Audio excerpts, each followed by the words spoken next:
നോമ്പുമായി ബന്ധപ്പെട്ട് ഒരുപാട് സുന്നത്തുകളുണ്ട്, ഒരുപാട് സുന്നത്തുകൾ. ആ സുന്നത്തുകളൊക്കെ എടുക്കുമ്പോഴാണ് നമുക്ക് നോമ്പിൻ്റെ യഥാർത്ഥ ചൈതന്യം കിട്ടുക. അതിലൊന്ന് വളരെ പെട്ടെന്ന് നോമ്പ് തുറക്കണം. പുരുഷന്മാരൊക്കെ അതിൽ റെഡിയായിരിക്കും. സ്ത്രീകൾ ചിലപ്പോൾ അടുക്കളയിൽ എന്തെങ്കിലും പണിയിൽ ഏർപ്പെട്ടിട്ടാണെങ്കിൽ ബാങ്ക് കേട്ടാലും ഇതാണ് കഴിയട്ടെ, ഈ പാത്രം കൊണ്ട് കഴുകി കഴിയട്ടെ എന്ന് വിചാരിക്കും. താജീലുൽ ഫിത്തർ സുന്നത്താണ്.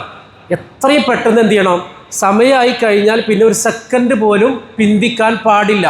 പിന്തിക്കും തോറും നോമ്പിൻ്റെ പ്രതിഫലം കുറഞ്ഞുകൊണ്ടേയിരിക്കും. അത് ശ്രദ്ധിക്കണം. അത് പ്രധാനപ്പെട്ട കാര്യമാണ്, പ്രത്യേകിച്ച് സഹോദരിമാർ. മറ്റൊന്ന് തഖീറു സഹറാണ്, അത്താഴം പിന്തിപ്പിക്കുക. നോമ്പുതറ സ്പീഡാക്കുക, അത്താഴം ഇങ്ങോട്ട് കൊണ്ടുവരിക, സുബഹിയോട് അടുത്തേക്ക് പരമാവധി കൊണ്ടുവരിക. പണ്ടൊക്കെ കാരണവന്മാരൊക്കെ 2:30 മണിക്കൊക്കെ എണിച്ചിട്ട് ഭക്ഷണം കഴിപ്പിക്കും, അത്താഴം കഴിക്ക്, എന്നിട്ടൊരു ഉറക്കമാണ്, സുബഹിയില്ല ഒന്നുമില്ല. അവിടെ സുന്നത്ത് അതല്ല. സുന്നത്ത് മാക്സിമം സുബഹിയോട് അടുത്ത സമയം.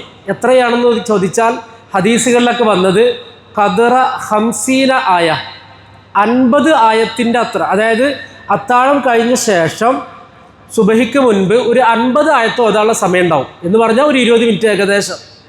നോർമൽ സ്പീഡിൽ ഓതുകയാണെങ്കിൽ ഒരു 20 മിനിറ്റ് എടുക്കും അത്താഴം കഴിഞ്ഞ ശേഷം. അത്രയും സമയമാണ് എന്ത് ചെയ്യേണ്ടത്, അത്രയും സമയം ഇങ്ങോട്ട് കൊണ്ടുവരലാണ് നല്ലത്.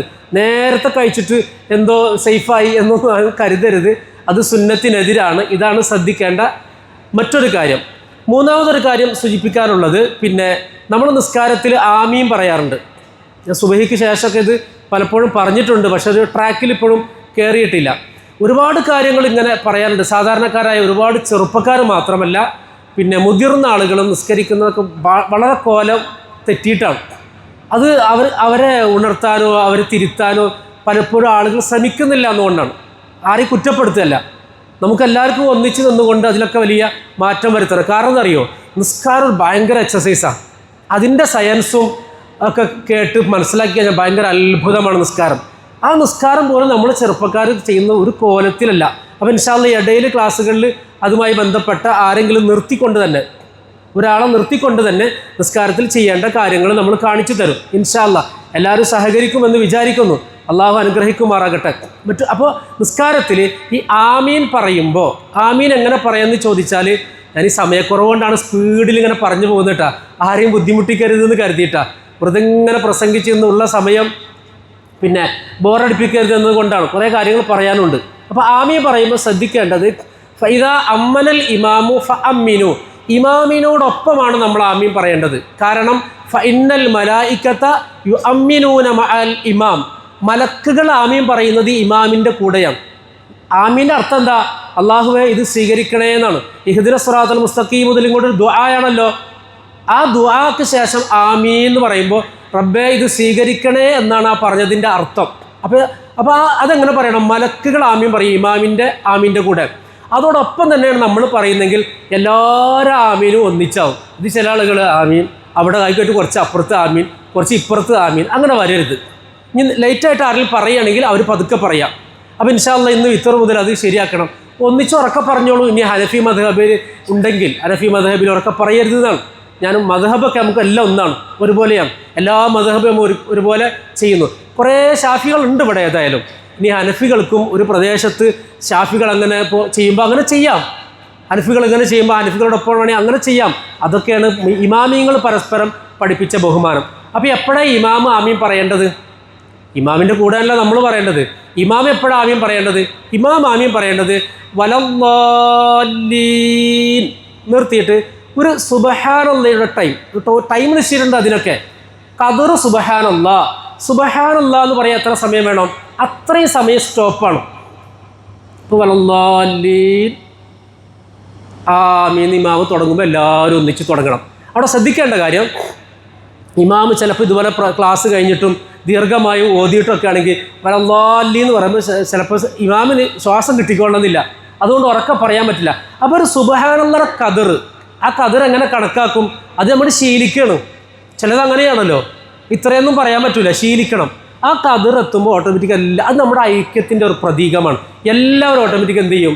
ഇത് വലല്ലാലീൻ എന്ന് പറയുമ്പോഴേക്കും അവിടെ കുറേ ആളുകൾ ആമീൻ, ഇവിടെ കുറേ ആളുകൾ ആമീൻ, ഒരു കോലത്തിലില്ല. മലക്കുകൾ ആമീൻ പറയുന്നുണ്ട്, ശ്രദ്ധിക്കുന്നുണ്ട്. അപ്പോൾ എല്ലാവരും ശ്രദ്ധിക്കുക. നിസ്കരിക്കുന്നു എന്നുള്ള ബോധത്തോട് കൂടിയാണെങ്കിൽ ഓട്ടോമാറ്റിക് നമ്മൾ ശ്രദ്ധിക്കും ഇൻഷാ അല്ലാഹ്. മനസ്സിലൊന്നിട്ട് കരുതി അള്ളാഹു തൗഫീക്ക് നൽകും. അപ്പോൾ നല്ല ഒച്ചത്തിൽ തന്നെ പറഞ്ഞോളിയും. അതെല്ലാവരും ഒന്നിച്ച് പറയുമ്പോൾ അതിനൊരു ഭംഗി ഉണ്ടാവും. ഇതാണ് പറയാൻ ഉദ്ദേശിച്ച മറ്റൊരു കാര്യം. ഇനി കുട്ടികളുമായി ബന്ധപ്പെട്ട് വളരെ സുപ്രധാനമായ കാര്യം പറയാനുണ്ട്. പക്ഷേ വേറൊരു വിഷയം പറയാനുള്ളത് കൊണ്ട് ഇന്നിപ്പോൾ ഞാനത് പറയുന്നില്ല, നാളെ പറയാം. കുട്ടികളോട് പറയാനുള്ള കാര്യം, അത് കുട്ടികൾക്കൊരു ഓഫർ പറഞ്ഞിരുന്നു. അതല്ല ഉദ്ദേശിച്ച വേറൊരു കാര്യം. ഓഫർ എന്താണെന്ന് വെച്ചാൽ ഇൻഷാ അല്ലാഹ് കുട്ടികൾ പള്ളിയിൽ പിന്നെ നാളെ വിശദമായിട്ട് പറയാം, വേണമല്ലോ മക്കൾ പള്ളിയിൽ വേണം. കാരണം അവരടുത്ത തലമുറയാണ്.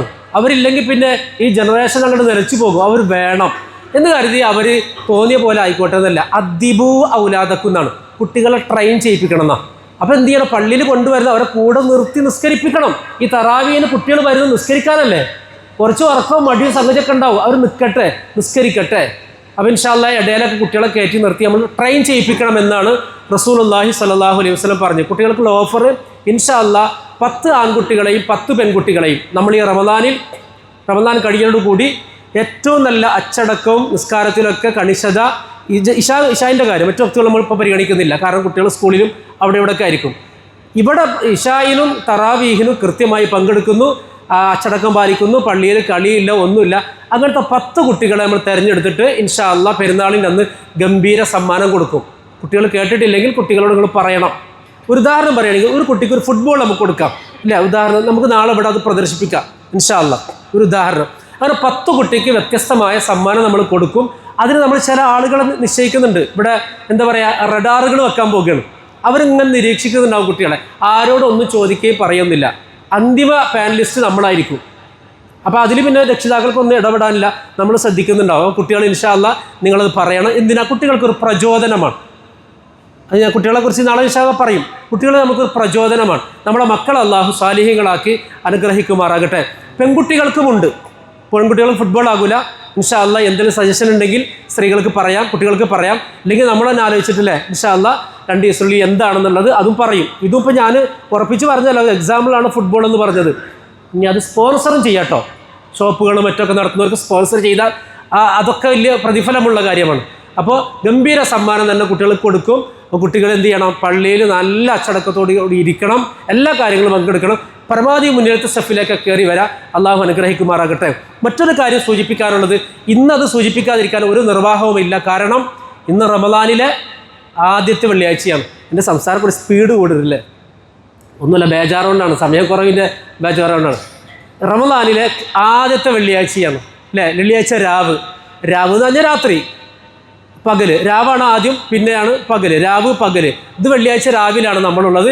ഇനി നമ്മൾ വെള്ളിയാഴ്ച പകലിലാണ്. അപ്പോൾ വെള്ളിയാഴ്ചയിലേക്ക് മഗ്‌രിബോട് കൂടി നമ്മൾ പ്രവേശിച്ച് കഴിഞ്ഞിരിക്കുകയാണ്. വെള്ളിയാഴ്ചയുടെ ഏറ്റവും വലിയ പ്രത്യേകത എന്താ? വെള്ളിയാഴ്ചക്ക് ഒരുപാട് പ്രത്യേകത വെള്ളിയാഴ്ചക്കുണ്ട്, എണ്ണി പറയുന്നില്ല. അതിൽ വളരെ പ്രധാനപ്പെട്ട ഒരു സംഗതി, ഹബീബായ നബി മുഹമ്മദ് മുസ്തഫ സ്വല്ലല്ലാഹു അലൈഹി വസല്ലമയുടെ മേൽ സ്വലാത്ത് വർദ്ധിപ്പിക്കേണ്ട ദിവസമാണ് വെള്ളിയാഴ്ച. സ്വലാത്ത് ചൊല്ലേണ്ട ദിവസമല്ല കേട്ടോ. ചൊല്ലാൻ എന്നും ചൊല്ലണം, എപ്പോഴും ചൊല്ലണം. പരമാവധി സമയം സ്വലാത്ത് ചൊല്ലാൻ ഒരു വിശ്വാസി ചിലവഴിക്കണം. വെള്ളിയാഴ്ചകളിൽ അത് കൂടുതൽ ചൊല്ലണം.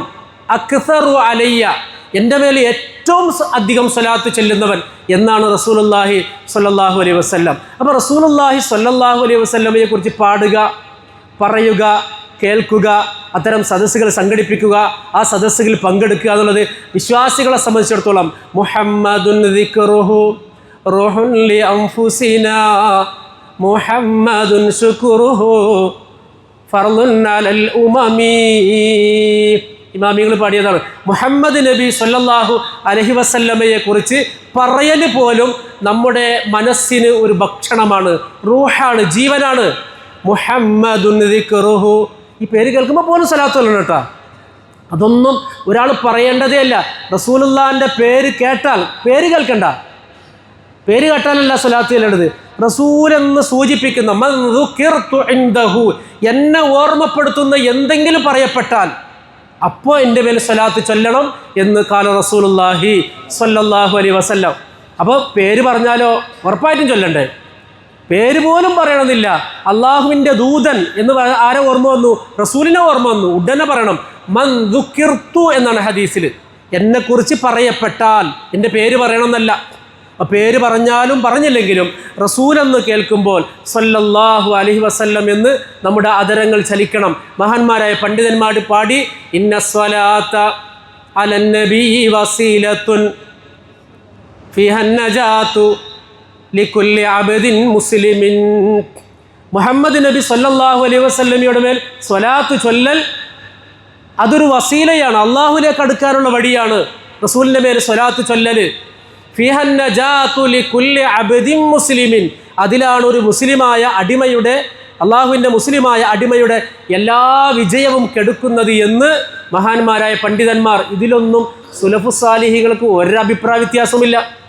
നമുക്കിപ്പോൾ സ്വലാത്ത് ഒരു അശ്രദ്ധ, മടിയൊന്നും ഞാൻ പറയില്ല, ഒരു ശ്രദ്ധ കുറവ് വന്നിട്ടുണ്ടോ എന്നെനിക്ക് തോന്നിയിട്ടുണ്ട്. മലയാളത്തിലും പാടാം, സ്വലാത്തിൻ്റെ കൂലിയിട്ട് അറബിയിൽ തന്നെ പറയണം കേട്ടോ, അത് വേറെ വിഷയം. ഈ മലയാളത്തിൽ റസൂലിനെ കുറിച്ച് പിന്നെ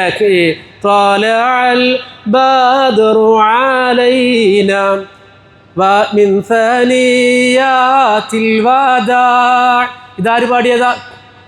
ഇത് മദീനയിലെ സ്ത്രീകളും കുട്ടികളും വരുന്ന ആബാല വൃദ്ധം ജനങ്ങൾ റസൂലിനെ മദീനയിൽ സ്വീകരിക്കുമ്പോൾ പാടിയ പാട്ടാണ്. അതിൻ്റെ ഒരു മലയാള ആവിഷ്കാരമുണ്ട്. ചുട്ടുപഴുത്ത മരുഭൂമണ്ണിൽ നിന്നും മുത്ത് റസൂലിൻ വരവും കാത്തു ഞങ്ങൾ, ചുട്ടുപഴുത്ത മരുഭൂമണ്ണിൽ നിന്നും പൂർണ്ണനിലാവിൻ ഉദയം മിഴികൾ കേകാൻ അൻസാറുകളാം ഞങ്ങൾ കാത്തു നിന്നു. വിണ്ണിൻ പ്രകാശവും മണ്ണിൻ സുഗന്ധവും എന്നിങ്ങനെ തുടങ്ങി മനോഹരമായിട്ട്, എൻ്റെ തൊണ്ട ഉണങ്ങിയിരിക്കുന്നു, മനോഹരമായിട്ട് പാടുന്നുണ്ട്. ഇൻഷാ അല്ലാഹ് നിങ്ങൾ സഹകരിക്കുകയാണെങ്കിൽ നമ്മൾ ഇനി ഉള്ള ദിവസങ്ങളിൽ, നാളത്തെ ദിവസം കഴിഞ്ഞ്, നാളെ പ്രധാനപ്പെട്ടൊരു കാര്യം പറയാനുണ്ട്, അത് കഴിഞ്ഞാൽ തുടർച്ചയായിട്ടുള്ള ഒരു ക്ലാസ്സാണ് ഞാൻ എടുക്കുക, ഒരു ചെയിന് പോലെ. അള്ളാഹു നമുക്ക് തൗഫീക്ക് നൽകുമാറാകട്ടെ. അതോടുകൂടി റമദാൻ കഴിയുമ്പോൾ നമുക്ക് പൊട്ടിക്കരയാം. അതിനിടക്ക് ഒരു 4-5 ദിവസം ഇൻഷാ അല്ലാഹ് ബദറിൻ്റെ ഒരു കിസ്സ ഉണ്ടാവും. ഇപ്പോൾ പുതിയ തലമുറക്കൊന്നും ബദർ പരിചയം, ബദർ എന്ന് കേൾക്കുക എന്നല്ലാതെ അതിൻ്റെ ഒരു കിസ്സ അറിയില്ല. പമ്പുറ്റ ഹംസ റളിയല്ലാഹു ചാടി തമ്പിയസ് വാതിൽ മാറടാ എന്ന് കേൾക്കുമ്പോൾ എന്ത് രോമാഞ്ചായിരുന്നു പഴയ കാലത്തൊക്കെ. ബദറിൻ്റെ ഒരു കിസ്സ പറയണമെന്ന് ഉദ്ദേശിക്കുന്നുണ്ട്. അള്ളാഹു നമുക്കതിന് തൗഫീക്ക് നൽകുമാറാകട്ടെ എന്ന് പറഞ്ഞുകൊണ്ട് തൽക്കാലം അവസാനിപ്പിക്കുകയാണ്. വെള്ളിയാഴ്ചയായതുകൊണ്ട് പിന്നെ എന്തായാലും ദുആ ചെയ്യാതിരിക്കാൻ കഴിയില്ല. അള്ളാഹു സുബ്ഹാനഹു വ തആല നമ്മുടെ അമലുകളെ സ്വീകരിക്കുമാറാകട്ടെ. അർഹമുർ റഹീമീനായ മലിക്കുൽ ജബ്ബാറായ അള്ളാഹ്, ഞങ്ങളെടുക്കുന്ന നോമ്പ്, ഞങ്ങളുടെ ഖുർആൻ പാരായണം, ഞങ്ങളുടെ നിസ്കാരം, ഞങ്ങളുടെ മറ്റ് ദിക്റുകൾ, തസ്ബീഹുകൾ, സ്വലാത്തുകൾ എല്ലാം നീ സ്വീകരിക്കണേ അള്ളാഹ്, എല്ലാം നീ കബൂലാക്കണേ റഹ്മാനെ. അള്ളാഹുവെ, ജീവിതത്തിൽ അറിഞ്ഞും അറിയാതെയും ഒരുപാട് തെറ്റുകൾ സംഭവിച്ചവരാണല്ലാ. അള്ളാഹുവേ, നീ പൊറുക്കണേ അല്ലാ. ഈ വെള്ളിയാഴ്ച രാവിലെ പരിശുദ്ധ റമദാനില് നിന്റെ ഹബീബിനെ കുറിച്ച് പറഞ്ഞ ശേഷം നിന്നോട് ചോദിക്കുകയാണ് റബ്ബേ, ഞങ്ങളെ നീ തട്ടല്ല റഹ്മാനെ, ഞങ്ങളുടെ ദുആ നീ സ്വീകരിക്കണേ അല്ലാ. അള്ളാഹുവേ, ഞങ്ങളുടെ ദുആ സ്വീകരിക്കണേ അല്ലാ. ഞങ്ങളുടെ ജീവിതത്തിൽ ചെയ്തു പോയിട്ടുള്ള എല്ലാ തെറ്റുകളും പൊറുക്കണേ അല്ലാ. തെറ്റുകൾ കാരണം പലരുടെയും ഹൃദയങ്ങൾ പാറ പോലെ കറുത്തു പോയിട്ടുണ്ട്.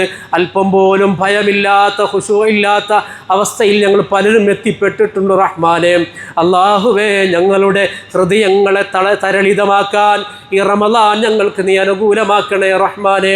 അള്ളാഹുവേ, പലരും രോഗികളാണല്ലാ, നീ കാമിലായ ശിഫ നൽകണേ അല്ലാ, ആജിലായ ശിഫ നൽകണേ അല്ലാ. മരണപ്പെട്ടവർക്ക് നീ മഗ്ഫിറത്തും റഹമത്തും നൽകണേ അല്ലാ. അവരെ ഖബറുകളെ സ്വർഗമാക്കണേ റഹ്മാനെ. അള്ളാഹുവേ, നിന്റെ ഹബീബ് നബി മുഹമ്മദ് മുസ്തഫ സല്ലല്ലാഹു അലൈഹി വസല്ലമയുടെ ചാരത്തെത്തി നേരിട്ട് നബിയോട് പലതവണ സലാം പറയാൻ, അസ്സലാത്തു വസ്സലാമു അലൈക യാ റസൂലല്ലാഹ് എന്ന് പറയാൻ അള്ളാഹുവേ, ഞങ്ങൾക്ക് നീ തൗഫീഖ് നൽകണേ അല്ലാ. അവിടുത്തെ ഖബർ ശരീഫ് സിയാറത്ത് ചെയ്യാൻ തൗഫീഖ് നൽകണേ തമ്പുരാനെ. അള്ളാഹുവേ, പരിശുദ്ധ റമദാൻ വന്ന് തിരിച്ചു പോകുമ്പോൾ അനുകൂലമായി സാക്ഷ്യം പെടുത്തുന്നവരുടെ കൂട്ടത്തിൽ ഞങ്ങളെയും നീ ഉൾപ്പെടുത്തണേ അല്ലാ. റബ്ബനാ ആതിനാ ഫിദ്ദുനിയാ ഹസന വഫിൽ ആഖിറതി ഹസനത വഖിനാ അദാബന്നാർ. ربنا تقبل منا إنك أنت السميع العليم وتب علينا إنك أنت التواب الرحيم آمين برحمتك يا أرحم الراحمين.